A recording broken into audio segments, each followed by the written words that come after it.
Well, hey, this is Rhonda Simmons, the founder and CEO of the Simmons Empowerment Foundation, and I am so excited. You know, I say that every single episode, but today I'm not quite sure why I had to sing it, but I did. So, welcome to another edition of Empowered Heart to Heart. I'm telling you, when I started this podcast over a year ago, I had no idea what it would become, who I would interview. I had no idea. And I am telling you, I have met some of the best people this side of heaven. Yes, I say that on every interview too. But it's the truth. I met some of the most wonderful people. And today is no exception. Yes, I have another interview. I'm telling you, God is good, and I get to interview some wonderful people, and not just anybody. I promise you, I'm not just, gathering people, off the streets and saying, hey, come on my podcast. No, I'm strategic and intentional. And I have a special guest today for our Dear Future Me Women's Empowerment International Summit. And before I even bring her in, I need to tell you, you just want to go ahead and like, comment, and share this video. If you're watching on our YouTube channel, make sure you subscribe so that you are alerted every single time I post a video, because it's happening. It is happening. At least once a week, I'm posting a video. Right along through here, it's even more than that. So you want to be made aware of every single video that I post. So make sure you like, comment, and share this video. If you're watching us on YouTube, you can always connect with us on our social media platforms: Facebook, Instagram, Twitter, and LinkedIn, all with the same handle, TSEFIORG. So I am just so excited because our special guest today is one of the speakers coming up at our Dear Future Me Women's Empowerment International Summit. Yes, that's a mouthful, but that's what happens when you get empowered. You just take up space and you own it. And we're owning it at that summit. And she's going to be one of our speakers. And the summit is only 2 weeks away. 2 weeks. 2 weeks. This I was about to say December, August 18th and 19th. You want to be in the room, you must get your VIP pass, because you get so many perks with the pass. You need to be there so that you can meet our speaker today. And I'm just going to bring her in because I just keep talking about her, and she's just full of so much joy and life, and I want you to meet her. So ladies and gentlemen, please give our guest, Miss Sara Moses, a round of applause. Hi. Hi, Sara. How are you? I'm great, Rhonda. How are you? I am fantastic. I'm so glad you're able to be with us for this interview. I feel honored indeed to have you on our show. Oh, I have to tell you, I feel so honored, and I'm a big believer in the law of attraction. I don't know how I got so lucky to attract you into my life, but I feel like you are an angel on this side of heaven, which is you're saying this side of heaven. But I have to say, you're an angel, and I'm so impressed with the work that you do, and I'm honored to be a part of, speaking with you today and a part of the summit. Well, thank you so much. Thank you. So, Sara, you told me that you are a mindset coach. Can you explain to our audience exactly what is a mindset coach and how you got started in this work? Yes. So a mindset coach to me is obviously focusing on your mindset. And I have this term, be the boss of your thoughts. Okay. Because if we're not careful what thoughts we allow ourselves to be thinking about, they can take us to some dark places or some good places. So I have this analogy of like emotions, or let's say fear. I want to acknowledge the fear and, not deal with it at all. So I, pretend that the fear is knocking at my door. I open the door. I walk out on my front porch though, and I acknowledge the fear. Why are you here? What are you trying to tell me? What are you trying to teach me? But the fear is staying out on my porch. It's not coming inside. It's not staying for dinner. And it's certainly not spending the night in my guest room, So that's how I look at it. We can't, ignore them, but just give them enough time to acknowledge them and then let them go. And the other things that I work on with mindset are, thinking positively, obviously, and to just really be careful about having an idle mind where we're ruminating about things. So the way that I got into helping people with mindset and coaching my clients and speaking about mindset is that I had a pretty traumatic thing happen to me about 7 or 8 years ago. I had a very traumatic childhood, and that's a story for a different time. But I had done a lot of counseling and therapy and work and had found myself in a really good place. I was married. I had 3 daughters and in a long-term relationship, almost 18 years. And one day, out of the blue, as sometimes this happens to us in life, things are a shocker. My husband came through the front door and he announced to me that he had filed for divorce. And then he walked out the door and I saw his car drive away. And I walked out that front door and I was in complete shock. And I didn't see it coming. I remember almost floating outside my body. Have you ever had that kind of experience where you almost Yes. aren't even there? And I Yes. heard children laughing, and because they were playing, they had friends over or something and they were in the backyard. And it kind of drew me, those sounds of their laughter drew me back. And I thought, my children, that is going to be the focus of everything going forward, because this can impact them in a really big way. And I'm going to have to be very, very careful moving forward how my children are affected. So I went through some really hard times. I have to be honest. I was weeping. I was having horrible panic attacks, anxiety. I just was having trouble coping. But one thing came to mind immediately. My children are watching me. My daughters are watching me. And if they see that I'm okay, they're going to feel that they're going to be okay and that our future is going to be okay. And that gave me big, a big motivation to start trying to find ways to help myself. And I called it, I will leave no stone unturned. I'm going to try anything and everything that I can research or hear about or Google or find out to help myself, calm myself, deal with these emotions of anxiety and fear, and especially help myself at night because I was having a lot of insomnia, not sleeping. And as you know, we need a rest to be a strong person, a strong woman, a strong mother. So someone had given me this book on meditation, and I tried it, but I couldn't keep thoughts out of my mind, which is what I seem to be reading in the book. So I thought to myself, well, if I'm going to have thoughts in my mind, I'm going to be the boss of what those thoughts are. And I knew gratitude was a thing. Everyone said, write down your gratitude every day. So in the evenings, I would think of every single thing that I was grateful for as I closed my eyes and I went to sleep. And instead of staying up for hours and hours like I had been doing before, I would find out that I had fallen asleep very soon after thinking these grateful thoughts.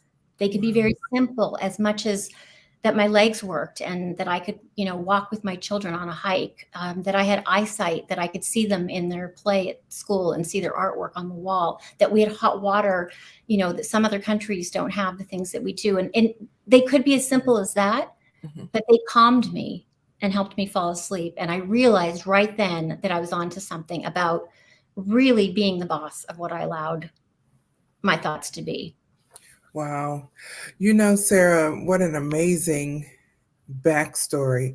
One of the things that I have been fortunate to learn from you and from some of the other summit speakers is that your children keep you grounded. There's always something in your life that keeps you holding on. And I'm just convinced that we women, we are so strong. I know people refer to us as the weaker vessel. Mm-mm. Okay. Uh, there's more than one way to look at that, because if I'm weaker, that means the other person is weak too. I'm just not as, so I mean, that's just simple English. But what I'm finding is that we have an inner strength to overcome, especially when our children are involved. Look how you survived. Absolutely. And that brings me to, this concept of my why. I had never thought about that before, but I immediately saw that when my why was big enough, Mhm. I could achieve great things and I could overcome things. And I've had some things happen in my life since then. Um, I had another really painful breakup from a relationship. I lost my brother to suicide in April of 2022, and then found out in January of 2023 that I lost my cousin, who I was very close to suicide. And what's happened in each of these times is because I came up with what I call it's like my emotional first aid kit. I know Mhm. what works for me. I've tried it. I left no stone unturned, and I know these things work. So Mhm. now when something else big and heavy and dark happens in my life, I know what to reach for. So it's really important for all of us, especially women, because so much is asked of us all the time. And when these traumatic things happen, you've got this emotional first aid kit. You go and you say, is it exercise that works for me? Is it meditation? Is it being in, walks, nature, hikes? One of my daughters, journaling really works for her. The Mhm. other one, yoga really works for her. So it's really, really important that you find what your why is. And that was your motivation. And then you really have these things that you can turn to in times of crisis. I have to tell you, prayer Yes. saved my life on more than one occasion. I have been Yes. down on my knees at the foot of my bed, and I surrender. I believe in radical acceptance. I will never understand the loss of my brother and my cousin at age 49, both of them within a year to suicide. I will never understand that. I have radically accepted that it happened. I have also accepted that I will make something of these tragedies. I will talk about suicide. Yeah. Anybody who needs to talk about it or wants to talk about it, because not enough people are talking about it in our society. And they're, Yes. Yes. It's a shame, since you brought up the topic of suicide. It always comes as, such a devastating shock. Um, because I'm sure you probably went down that mental path of, did I see the signs? How did I miss this? And is this my fault? And it's just, I can't imagine, and I'm so sorry for your losses that you've had. thank you. Um, but I am so proud of your resilience and how you have worked so hard. One of the things that you said, Sarah, is that um, you now have some tools in your arsenal Yeah, so that whenever dark situations come up, you already have things in place to keep you going. absolutely. And that is so powerful, because many times life will throw us so many curveballs that we think we're not prepared for. But in actuality, we have exactly what we need already to survive. And I applaud you for that. Thank you. Thank you. And it really did come from that. Just, and everybody out there, leave no stone unturned. There's Mhm. something that will work for you. And, different things work for different people. Sometimes different things work for me, than other times. Mhm. But it's that, the more that it happens and you reach for something and it works, you gain confidence. You then know you have resilience. And then you can sort of be a beacon of light for other people, because they can see that we can survive these things, and not only survive them but learn from them and help others. I really think that's important, is to connect with other people. That's one of my messages too, is I really believe we need to connect more with one another, so that when things like this are happening, first of all, we know they're happening to the other person, or we can help in some way. But sometimes I get so worried because I see everybody just looking down at their phones when they're walking on the street, or they're waiting in a doctor's office or dentist's office. And I feel like before, we used to all sort of make eye contact and Right. maybe even make a little conversation or something. So Mhm. really trying to, in our own little way, try to connect with people if you can. You never know when someone's going through something, and a smile from a stranger, or a little support, asking how they're doing, if they need any help. You'd be surprised at how many lives you could change. Absolutely, absolutely. Well, in your line of work, Sarah, Mhm. um, did you find um, well, let me phrase the question this way. Did the pandemic Mhm. affect your work? And if so, how? It did affect my work, but it's interesting. I want to answer something about first it how much it affected me as a person and making me really do some work that I needed to do. I used to be very social around a lot of people all the time. And when the pandemic happened and there was a lot of isolation and time alone, I realized that I had been keeping myself busy and, looking for, um, I want to say, security or happiness or validation outside of myself, if that makes sense. And Mhm. having that time during the lockdown and pandemic to be completely by myself, working on all these things, I gained a new sense of value for myself and love for myself, if that makes sense. I Yeah. think maybe I fell in love with myself for the first time during Wow. that totally. And it brings me to this story of when I was young, all of my friends, we'd all talk about our first love, were we going to have a boyfriend and falling in love. And I did have a, a, a boyfriend in high school. And now I realize the importance of before any of that happens, our first love needs to be ourselves. It Yeah. really, really does. We can Yeah. handle everything so much better. And it took me and I was 51 years old, 52 years old during that lockdown, and I fell in love with myself. So I'm stronger now. I'm more loving with other people. I can love better. I can give more. I can be more generous. I can, have more balance in my life. So and that helped me then help my clients who were going through a lot of hard things as well. But it's interesting because we're all human beings, this humanity. We all go through sort of similar things. And when I grow and learn from things, sometimes it's usually something that one of my clients is going through as well. So Well, good, good. How long have you been a mindset coach? I've been a mindset coach for about 3.5 years, 4 years. So before that, I had done counseling, more general counseling and private life coaching. But I really moved over to mindset before or during COVID, the lockdown. I realized, well, actually, no, before that, because I realized it when I went through this ordeal with my separation, and I think mindset is one of the most important things that any of us can use.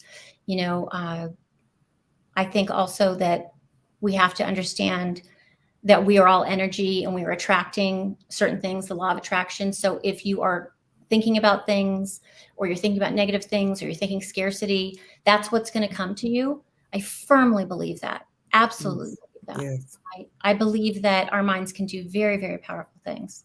One of my favorite stories, which I didn't even realize that I was learning about mindset when I was young, I stuttered. I stuttered so much that I could barely talk until I was about 5 or 6 years old. And one day, my grandmother, who was visiting, put me on her lap, and she was this big lady, and I remember her skin being so warm. And she just looked me in the eyes and she said, "Sarah, you don't need to stutter another day. You can wake up tomorrow morning and you won't be stuttering." And I looked at her, and she was this wise lady who I believed and trusted. And I went to sleep that night all excited that in the morning I was going to wake up and I wouldn't be stuttering. I'm going to tell you, I Mhm. didn't stutter the next day. Yes. I Yes. mean, how powerful is that? Yeah, Someone. that's awesome. That is awesome. There's a word that's been circulating in my mind today, um, and that word is manifesting. Manifesting. Yeah, Absolutely. because we have these thoughts, and then those thoughts become our words, and those words take on a life. And like you said, you pray, and I pray too. I'm not ashamed to say I'm Christian, and that's all right. Um, and so it is amazing to me how we'll have whatsoever we say. And when we start thinking that mindset and changing our mindset, things begin to manifest. And so I want to make sure I'm thinking right. So what I'm manifesting is a blessing and not a curse. Absolutely, absolutely. And it's thinking right and it's saying right. So important the words that come out of our mouths, especially about Mhm. ourselves. And it's also writing it down. I mean, I know someone who wrote down a list of all of the things that he wanted to find in a mate, in a partner, and he wrote those things down, and he had it on his cork board, and he looked at it every day, and he told me that he met that woman and that she had all of those qualities, and he was so proud of himself. He said, I manifested this. And I said, yes, you did. Yes, yes, that's wonderful. That is wonderful. So, Sarah, if you could give your younger self a message, Mhm. what would that message be? You know, it brings me one of my favorite uh, passages is I'm gonna mess up the word here. A desiderata. Have you heard of that? It was written by Max Ehrman. No, I haven't heard of it. So there's a passage in it, and I was given this in my 20s. I wish I'd had this much younger. And I live by a lot of the things that are written in this. It's sort of like a one-page manifesto for life. But if I can just read a few sentences from the last, that is what I wish I had known Yeah. younger. Uh-huh. And it says, and whether or not it is clear to you, no doubt, the universe is unfolding as it should. Therefore, be at peace with God, whoever you conceive him to be. And whatever your labors and aspirations in the noisy confusion of life, keep peace in your soul. With all its sham, drudgery, and broken dreams, it is still a beautiful world. Be cheerful and strive to be happy. That is sort of the baseline for me now. It's that sentence, you know, with all its sham, drudgery, and broken dreams, it is still a beautiful world. And we Yes. need to be out there looking for that. I, even through everything I've been through and my losses, I wake up every morning looking for the good. Like I'm out there looking for the good, and I find the good. And I wish I'd known that a little younger in life. The other thing I wish I had known is that things are happening for me, not to me. It took me a long time to be an accountable human being and not, be a victim. Yeah. I really truly believe I went from victim to victor when I realized I'm accountable for everything. I'm responsible for everything. I have nobody to blame for anything. And if bad things happen to me in relationships, I allowed those things to happen. And I'm certainly, now that I'm, more falling in love with myself, I have a very low tolerance for those things, Yes. and boundaries are much stronger and better. So that would probably be the number one thing. Life is happening for us. There's lessons to be learned. If we don't learn them the first time, the universe is going to keep giving them to us. So Yes. pay attention, and take your time and spend that time alone, sometimes working through things and thinking through things until you have clarity. Absolutely. Absolutely. Some people today don't value the power of coaching and counseling, but we need it.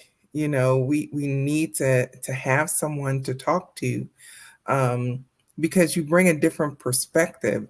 When during the shutdown, I was single at the time, Mhm. and I got very triggered.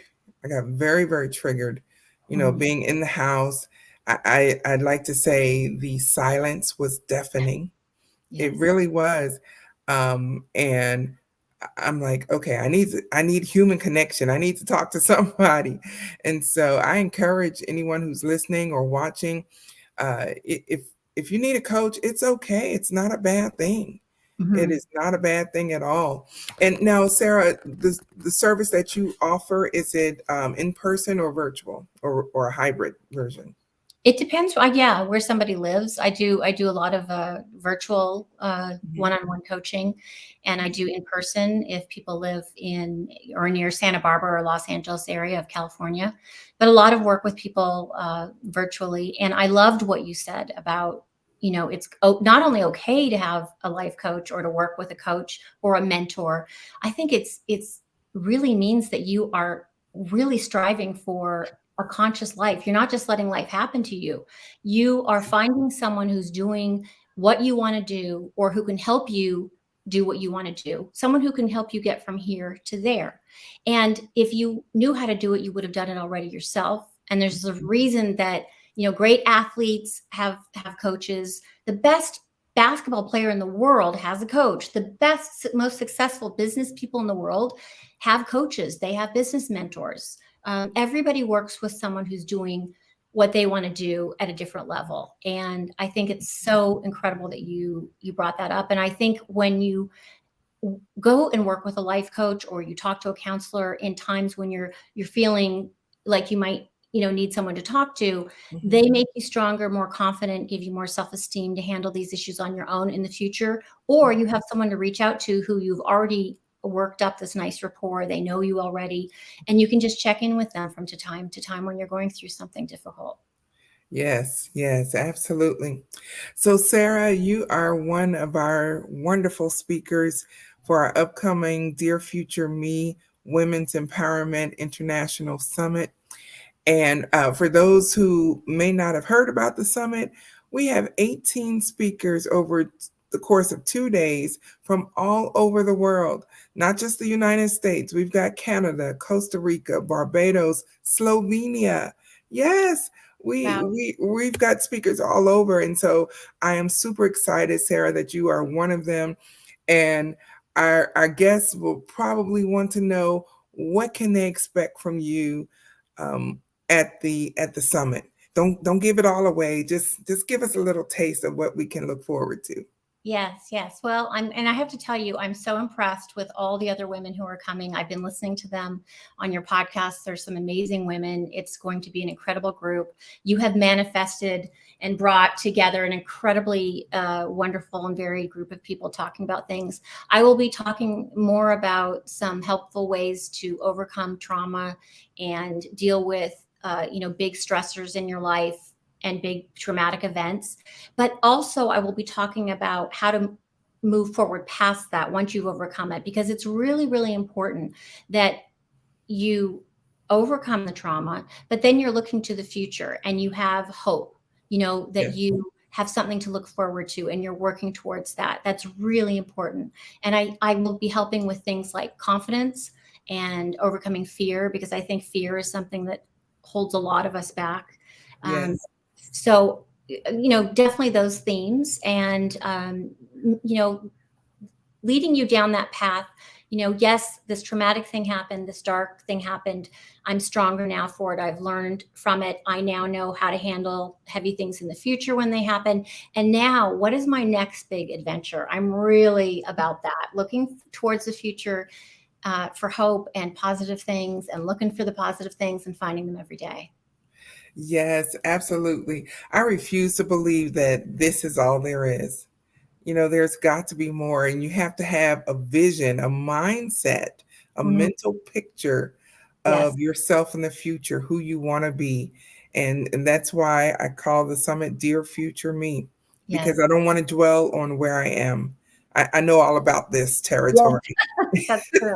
Yeah, I want to find out who I can be. I want to get a different vision of Yes, myself. yes. One thing, and we're almost to the end, Sarah. One thing that we were talking about how resilient women are. And when I think about your story that you shared and how your children were your motivator, Mhm. did you find that even though you were being strong for them and you were determined to not leave any stone Mhm. unturned, like you never did you find that you never took time to actually grieve and to do the work you needed to do because you were focusing on your daughters? Yeah, it's interesting that you mentioned that, because that was a lesson that I did need to learn afterwards, was that, and that's what I think I did during that time of the quiet time during, the lockdown. Mhm. It's absolutely important to do both. Absolutely. It's important to process everything. As I mentioned, though, I don't let it simmer in me. I don't let it stew in me. I have my feelings. Sometimes I have a really good cry or I work something through, but then it's time to let it go, because we have to move forward. It's really, really important that we're looking to the future and that we're finding the joy and the good in the present moment too. So absolutely, it's important to do both of that work, and it's also important once we know how to do it to be a leader for others. And I was able to be a leader for my children. I'm able now to be a leader for other women. You're a leader. It brings me to one of my favorite sayings. It's about the sails on a ship, and a pessimist will complain about the wind. An optimist believes the wind will change, and a leader adjusts the sails. Yes. Yes. We all want to be adjusting our sails, doing whatever we need to do, and leading by example, and then helping other women along with us who need support and connection. We started with connection. That's really what it's about, and I'm so excited because I feel like that's what the summit is going to be. It's going to be connection, bringing us all together. Yes. A lot of like-minded, powerful, smart, empowered women. So thank you so much for including me. Well, thank you for accepting our invitation to not only be on the show, but to be a part of the summit. It wouldn't be the same without you. And thank you for sharing your heart today. Um, you know, as many of us have been through so many different things, some of the hardest things to do is to talk about it, and to share about it. And I'm so glad that you have gotten to that level of empowerment that you're okay in talking about your pain. And that is a recurring theme amongst the speakers of the summit. They took their pain and turned it into power. And I'm just blown away with all of you. And your story is no exception. And thank you so much for being here today and being a part of the summit. Thank you so much. I'll look forward to seeing you again. In Absolutely. 2 weeks, as you said. It's 2 weeks away. Yes, the clock has started. Yes. Well, Sara, if you will just hang out just for a minute, I'm going to wrap up the show and I'll be right back with you, okay? Thank you. Thank you. Ladies and gentlemen, oh my goodness, Sara is on fire. It's going to be a phenomenal summit. I am so looking forward to it. You want to be in the room. I keep saying it, and I'll keep saying it until you get your ticket. You need to be in the room. August 18th, August 19th, somewhere around this video, there will be the link to get your VIP pass. You want to be in the room because here's the thing. I know without a shadow of doubt that God put this vision in my heart for women. Even though I didn't know the details at the time, I just knew it was something I was supposed to do. And so God has orchestrated all of this for you. I believe that there's someone listening to this podcast or watching this video who is hurting in an area that we're going to cover in the summit. We have 18 speakers covering 5 different strands for the summit. One is overcoming trauma. Another is executing your vision for your life. Women's financial wellness, aligning your career with your values, and self-care. I believe that there's someone watching or listening to this podcast or video who needs help in one of those areas, at least one. Because this is what I know about us women. We can be successful in every area of our lives and struggling in one. And that one area will be a thorn in our sides until we deal with it. Well, August 18th and 19th is your opportunity to deal with it. These ladies, they're not just coming on here to just pass the time, but they are equipped. They're bringing their expertise, their training, their skill set, and most of all, their heart to help you and to empower you. So you want to be in the room and receive what these ladies have prepared. It's going to be professional. It will not, hear me good, this is not going to be aired live on any of our social media platforms.